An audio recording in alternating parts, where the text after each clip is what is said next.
तो भाई बच्चा लोग कैसे हैं आप सब। क्लास 12 फिर से एक बार आपके सामने मैं लेके आया हूँ इम्पोर्टेंट टॉपिक्स। देखिए अब इधर भी जितने मैं क्लास 12 फिजिक्स जितने भी इम्पोर्टेंट टॉपिक्स बता रहा हूँ एक बार उसको अच्छे से रिवाइंड कर लीजिए, ठीक है, पढ़ लीजिए, क्योंकि इन्हीं में से आपका चाहे वो यूपी बोर्ड हो, चाहे एसएससी हो, चाहे वो सीबीएसई हो, क्वेश्चंस इन्हीं से आते हैं।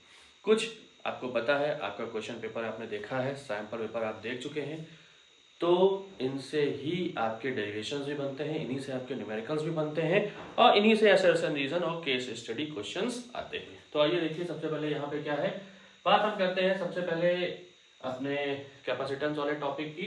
तो इसमें है जो मोस्ट इंपॉर्टेंट डेरिवेशन यहाँ से आता है वो capacitance of parallel plate capacitor, ठीक है ना।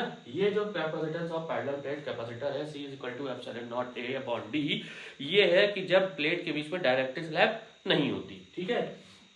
फिर देखिए दूसरा जो आता है वो आता है capacitance of parallel plate capacitance when dielectric slab is या dielectric is partially filled between plates. अब जब डाइलेक्ट्रिक प्लेट्स रख दी जाती हैं तब क्या होता है, तब T माइनस टी का आपका उसमें क्या होता है, सेपरेशन हो जाता है, ठीक है।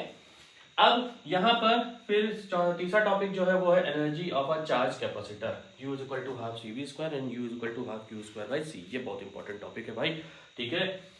तो बायो वाले बच्चे खास करके, क्योंकि बायो वाले जो स्टूडेंट्स होते हैं हमारे, जब वो इंटीग्रेशन और डिफरेंशिएशन के डेरिवेशंस को करते हैं तो वहां पर थोड़ी सी गलती कर देते हैं, तो इसमें यहाँ पर इंटीग्रेशन वाला मेथड लगेगा, इसलिए अच्छे से इसको तैयार कर लें। फिर सबसे बड़ी चीज ये हो जाती है कि यहाँ पर क्या पूछा जाता है, इनके न्यूमेरिकल्स। भाई अगर कॉम्बिनेशन, देखिए कॉम्बिनेशन ऑफ जो कैपेसिटर है वो सीरीज ऑफ पैरेलल का है, ठीक है, लेकिन जब सीरीज ऑफ पैरेलल की बात आती है तो डेरिवेशन ना पूछ के उस पर न्यूमेरिकल्स आते हैं। तो भाई न्यूमेरिकल इसके बड़े अच्छे होते हैं, अगर आपने प्रैक्टिस अच्छे से की है तो इसके न्यूमेरिकल्स हो जाएंगे। इस चैप्टर से सबसे ज्यादा इंपॉर्टेंट जो टॉपिक्स है वो मैंने आपके सामने लिख दिए हैं, इनको अच्छे से तैयार कर लीजिए। इन्हीं में से आपका लॉन्ग, शॉर्ट, वेरी शॉर्ट और असर्शन रीजन क्वेश्चंस मिल जाएंगे, साथ ही साथ न्यूमेरिकल्स भी, ठीक है, किन्हीं भी टॉपिक्स पे मिल सकते हैं।